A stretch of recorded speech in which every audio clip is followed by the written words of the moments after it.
오늘 뉴저지 팰리세이즈 팍을 방문한 일본의 시의원이 기린비를 둘러보며 억측 주장을 되풀이했습니다.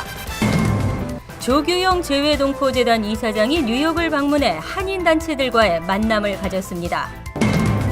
법원에 제출한 이한탁 씨의 임시 석방 요청서가 거부됐습니다. 여름방학 동안 뉴욕시의 천여 곳에서 18세 미만 어린이와 청소년에게 무료 급식이 제공됩니다. 어제부터 뉴저지주에서 운전 중 휴대전화 통화 처벌이 대폭 강화됐습니다. 이상은 이 시각 주요 뉴스입니다. 여러분 안녕하십니까? KBN 뉴스입니다. 오늘 뉴저지 팰리세이즈 팍에 일본의 한 소도시 시의원이 방문했습니다. 위안부 기린비를 방문하고 타운 정부에도 들렸는데요. 기린비에 대한 억측을 늘어놓더니 타운 정부에 항의 서한을 전달했습니다. 금홍기 기자가 취재했습니다. 팰리세이즈 팍 위안부 기린비를 찾은 이케지리 히데키, 일본 오사카부 사카이시의 시의원입니다. 이케지리 의원은 미국 곳곳에 위안부 기린비가 세워지고 있어 사실 확인을 위해 기린비를 찾았다며 기린비에 새겨진 문구를 인정할 수 없다는 억측을 늘어놨습니다. 訪問の目的はこちらに書かれている非の調査、何を書かれているのかということをまず見に来ました。でその中に私はカリフォルニアのグレンデールの方に前回行かしてもらった中の1名です。そしてここにも同じようなことが書かれているのであれば20万人ということ、そしてセックススレイブという言葉はこの日にはふさわしくないと思いまして、それの調査に来ました。 그는 2차 세계대전 당시 일본군이 유한수를 운영한 건 사실이지만 위안부를 납치했다거나 또 그 수가 20만 명에 달한다는 내용은 근거가 없다고 주장했습니다.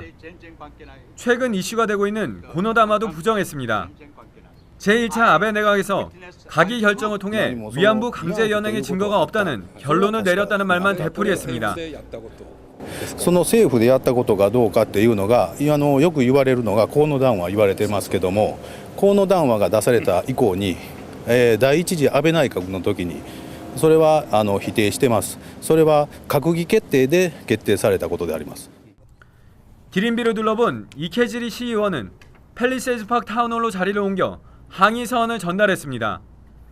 The research we have done and the facts that we found and what we believe to be true of the comfort women issue is exactly what we say it is.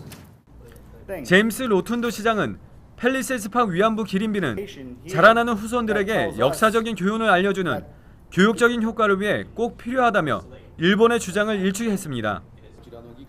이케지리 의원이 한일 간의 문제에 미국이 개입하길 원치 않는다는 주장에 제이슨 김 부시장은 위안부 문제는 국제적인 문제라고 반박했습니다. Comfort women issue is not just Korea and Japan issue. There are many countries involved with it, including United States. 지난 2012년 5월 일본 국회의원들이 타운을 찾아와 기린비 철거를 요청한 지 2년여 만에 또다시 일본 정치인이 팰팍 타운을 찾았습니다. 과거 자신들의 잘못을 반성하지 않고 미래를 위한 우호 협력만 주장하는 일본 정치인들. 오늘 타운홀에서 김 부시장에 돌아가서 역사 공부 더 하고 다시 오라는 충고가 정답인 것 같습니다. KBN 뉴스 금홍기입니다.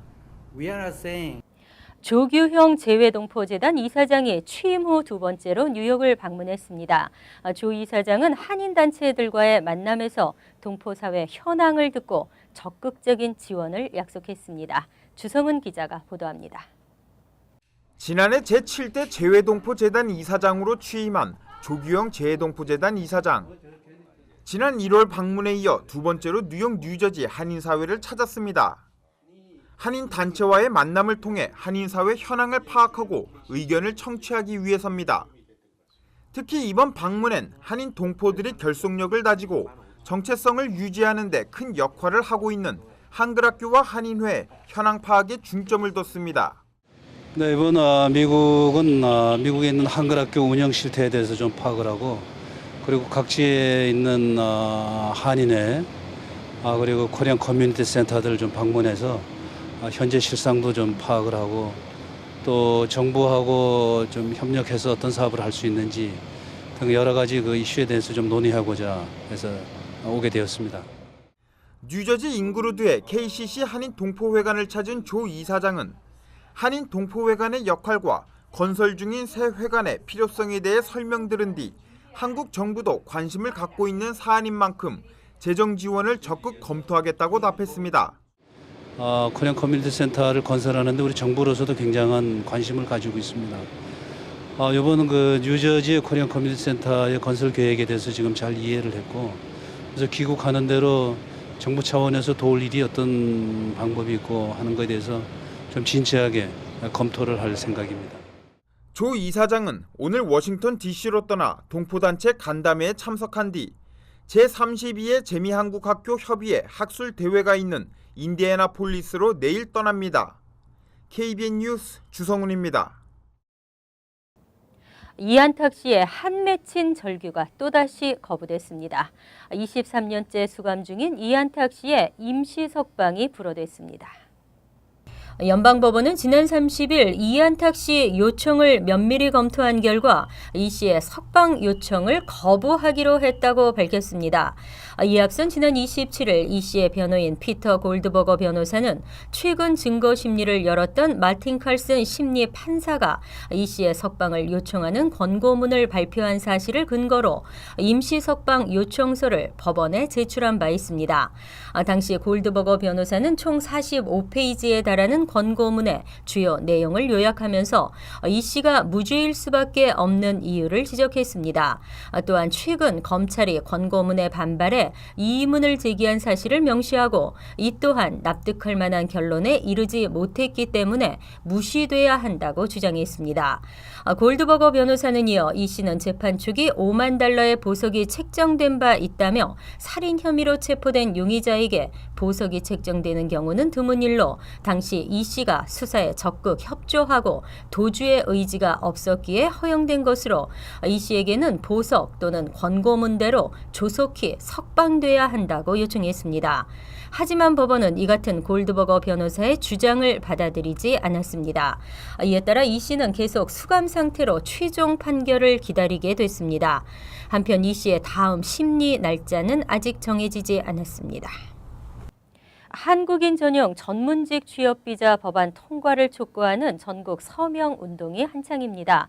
이미 서명한 한인은 4,000명을 넘어서고 있습니다. 하지만 10,000명 목표에 도달하기 위해서는 한인들의 적극적인 참여가 절실한 상황입니다.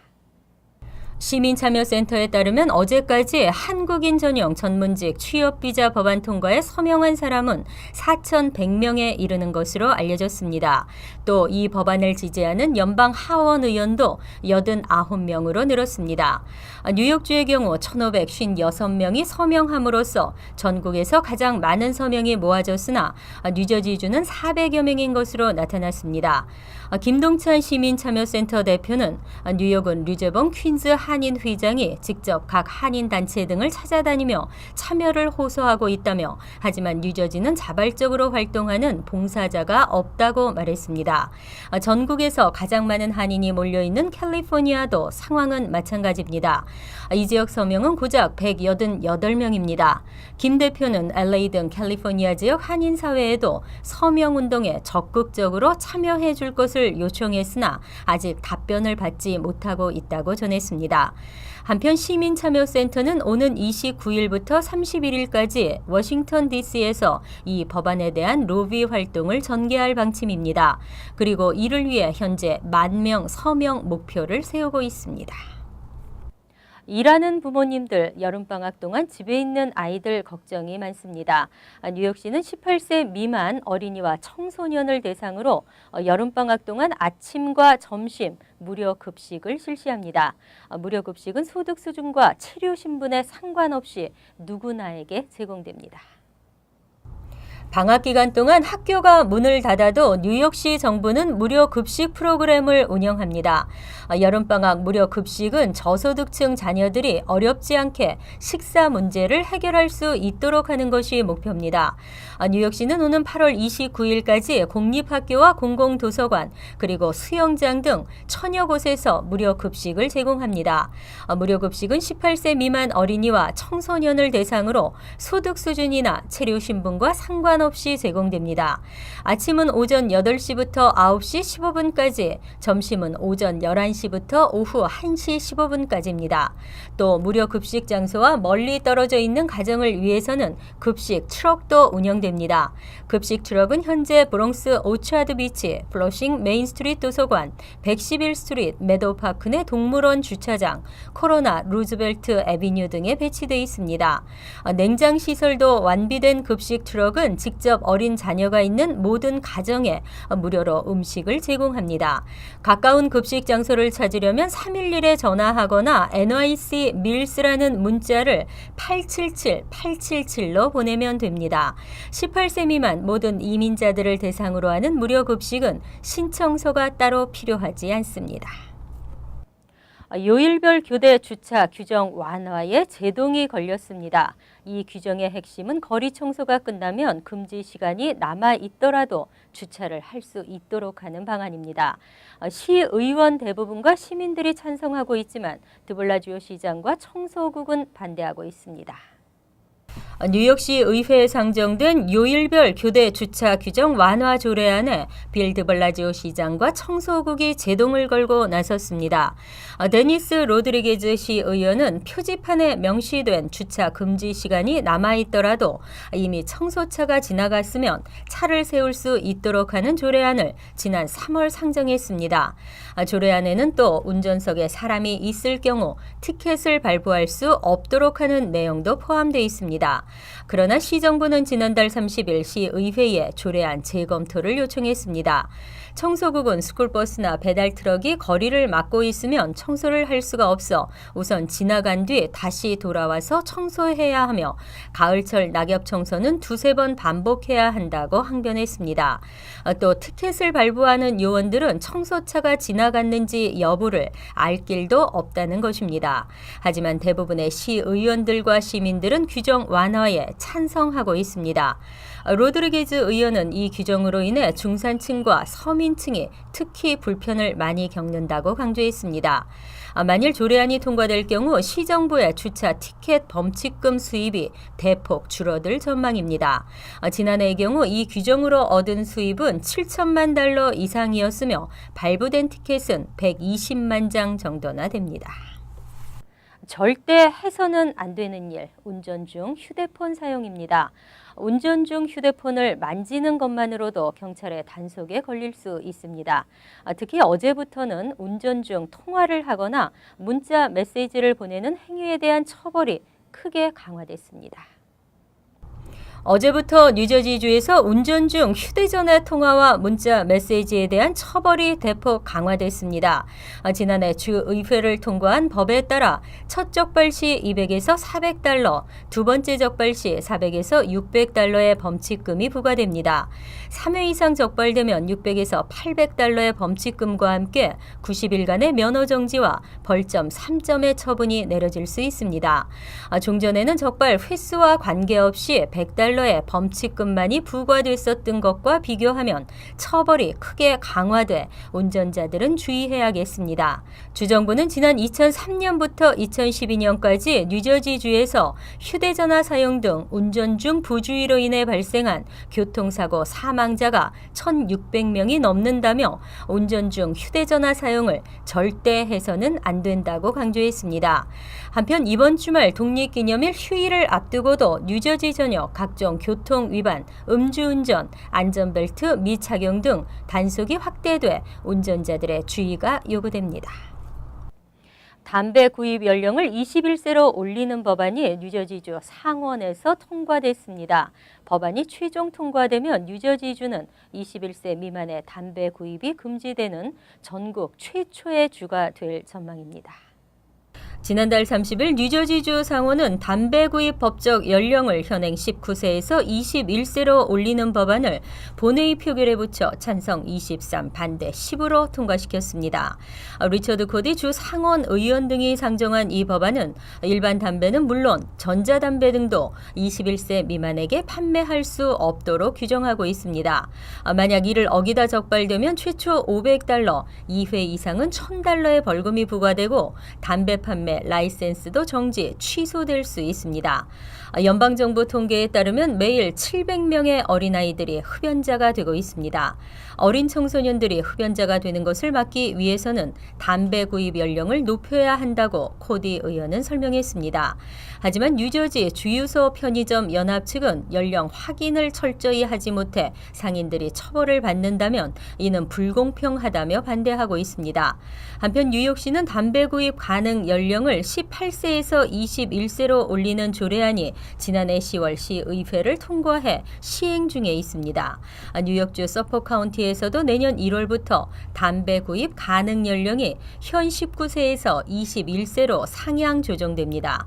하지만 주정부 차원에서 21세 미만에게 담배를 팔 수 없도록 규제하는 주는 아직 없습니다. 현재 같은 내용의 법안이 뉴저지 주 하원에 계류 중입니다. 이상으로 KBN 뉴스를 마칩니다. KBN과 함께 즐거운 저녁 되시기 바랍니다.